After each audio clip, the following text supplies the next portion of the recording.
नमस्कार। जया तंत्र मंत्र केंद्र में मैं आप सबका हार्दिक स्वागत एवं अभिनंदन करता हूँ। मेरी विशेष इच्छा है कि हमारे हिंदू धर्म के जितने त्यौहार हैं, जितने पर्व हैं, उनकी जानकारी प्रत्येक मानव के पास पहुँचे। इसीलिए मैं आज आपके लिए लाया हूँ देव छठ का महत्व। देव छठ जो है एक महापर्व होता है।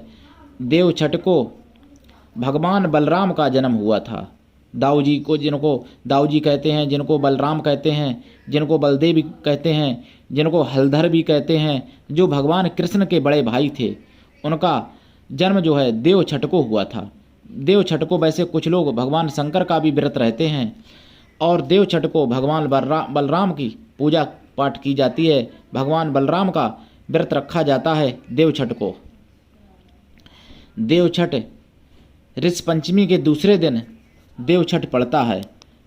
भादों के महीने में हिंदू धर्म के बहुत त्यौहार पड़ते हैं, लेकिन मैं बहुत तो नहीं बता सकता।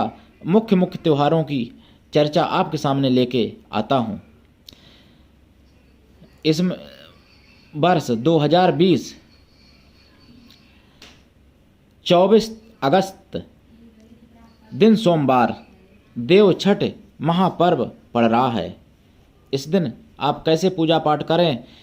दोपहर 12 बजे को जन्म हुआ था, इसलिए दोपहर 12 बजे तक आप व्रत रहें और 12 बजे लड्डू या बूंदी या पीला कोई प्रसाद बलदाऊ जी के मंदिर में या बलदाऊ जी की मूर्ति पर या फोटो पर चढ़ाएं। फोटो ना हो तो उनके नाम से चढ़ाएं और प्रसाद घर में बांट दें, पास पड़ोस में बांट दें और प्रसाद को स्वयं भी ग्रहण कर लें। उसके बाद आप भोजन कर लें। देव छठ को व्रत रखने से बलदाऊ की कृपा होती है और बलदाऊ महाराज और उनकी पत्नी प्रिया महारानी बहुत कृपा करती हैं। जब बलदाऊ जी और प्रिया महारानी खुश हो जाती हैं तो उसके पास बल बुद्धि की कमी नहीं रहती है, क्योंकि बलदाऊ जो हैं वो तो बलभद्र हैं, उनका नाम ही बलदाऊ है। बलभद्र है नाम उनका, उन्हीं का नाम संकर्षण है। उन्हीं को रोहिणी नंदन कहते हैं, क्योंकि रोहिणी के पुत्र हैं बलदाऊ जी महाराज। रोहिणी नंदन भी उन्हें कहते हैं और कृष्ण के बड़े भ्राता हैं, सभी जानते हैं। लक्ष्मण के अवतार हैं, इसलिए शेषनाग जो हैं पृथ्वी को साधे हैं और शेषनाग के ही अवतार बलराम माने जाते हैं, क्योंकि लक्ष्मण के अवतार हैं। लक्ष्मण शेषनाग थे। तो बलराम का आप विशेष पूजा पाठ देव छठ को कर सकते हैं। इस वर्ष 24 अगस्त दिन सोमवार देव छठ पड़ रही है। देव छठ महापर्व है। कोई महापर्व या कोई त्यौहार होता है तो उस समय हिंदू धर्म में रोटी नहीं बनाना चाहिए। पूड़ी या कचौड़ी, पिटौआ, पुआ आदि पकवान बनाना चाहिए और संबंधित देवी देवता का भोग लगा के और प्रसाद को ग्रहण करना चाहिए। सब लोगों को घर में बांटना चाहिए और स्वयं भी ग्रहण करना चाहिए। तो देव छठ को आप जो है बलदाऊ जी का व्रत रखिए, पूजा पाठ कीजिए दोपहर 12 बजे और सबको घर में भोजन प्रसाद बांट के आप भी प्रसाद ग्रहण कीजिए। यदि पूरा घर रख सकता है व्रत, दोपहर 12 बजे तक की तो बात है, पूरा घर व्रत रखे 12 बजे भोजन कर लें। बहुत से लोग तो वैसे भी 12 बजे 11 बजे से पहले नहीं भोजन करते हैं। और देव छठ को अगर कोई शंकर जी का व्रत यदि कोई रखना चाहे तो उसको पूरा दिन व्रत रखना पड़ता है और दूसरे दिन 25 अगस्त मंगलवार को भोजन करेगा, जो शंकर जी का व्रत रखेंगे देव छठ। लेकिन बलदाऊ जी का विशेष महापर्व होता है, इसलिए अब बलदाऊ जी का मैं भी व्रत रखता हूँ। देखिए, मैं ऋषि पंचमी भी रहता हूँ, जिसका महत्व मैं पहले डाल चुका हूँ, और मैं राधा अष्टमी भी व्रत रहता हूँ, जो मैं आप लोगों तक पहुँचा चुका हूँ। और देव छठ भी मैं व्रत रहता हूँ, जो मैं आज आप लोगों के तक जानकारी पहुँचाने की चेष्टा कर रहा हूँ।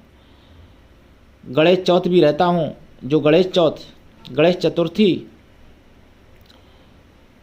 इसी 22 अगस्त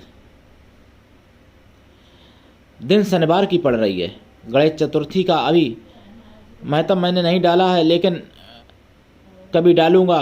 अब इस वर्ष तो हो सकता ना डाल पाऊँ, यदि समय मिला तो कल तक डाल दूंगा गणेश चतुर्थी का भी महत्व। और नहीं तो फिर गणेश चतुर्थी के बारे में आप मुझसे फ़ोन पर भी पूछ सकते हैं, जो यदि कोई व्रत रहते हैं तो। हालांकि गणेश चतुर्थी बहुत लोग अब जानने लगे हैं, किंतु देव छठ का व्रत और देव छठ के बारे में लोग कम जानते हैं। और प्रायः ऋषि पंचमी तो बहुत कम ही लोग जानते हैं, और राधा अष्टमी तो बरसाने के अलावा और कहीं लोग नहीं जानते। इसलिए मैं चाहता हूँ कि नए नए जो त्यौहार की जानकारी आपके सामने लेके आता रहूँ, ताकि आप लोग उस जानकारी से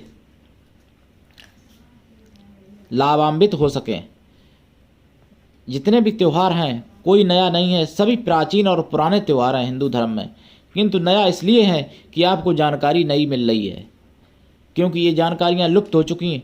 1000 साल भारत जब गुलाम रहा, 1000 साल में हमारे भारतीय भाई बहनों ने, हमने बहुत कुछ खोया जो लाखों वर्ष में प्राप्त करना मुश्किल है, कठिन है। तो मेरे प्रिय भाई बहनों, यदि आपको देव छठ से जुड़ी हुई कोई भी जानकारी चाहिए या आपके जीवन में किसी भी प्रकार की कोई समस्या है, तो मुझसे आप अवश्य फ़ोन कर सकते हैं। यदि आपको तंत्र मंत्र से जुड़ी हुई कोई सामग्री चाहिए, किसी भी प्रकार का रतन चाहिए, 1 मुखी से लेकर 21 मुखी तक कोई रुद्राक्ष चाहिए, पारा की शिवलिंग, स्फटिक की शिवलिंग या किसी भी प्रकार की शिवलिंग चाहिए, रुद्राक्ष की माला, स्फटिक की माला, शंख की माला, मोती की माला, मूंगा की माला, हरा हकीक, पीला हकीक, काला हकीक, लाल हकीक, सफ़ेद हकीक की माला या और कोई भी माला चाहिए, तो आप मुझसे अवश्य संपर्क कर सकते हैं। किसी प्रकार की आपको साधना, सिद्धि, रिद्धि सीखनी है तो आप मुझसे अवश्य संपर्क करें।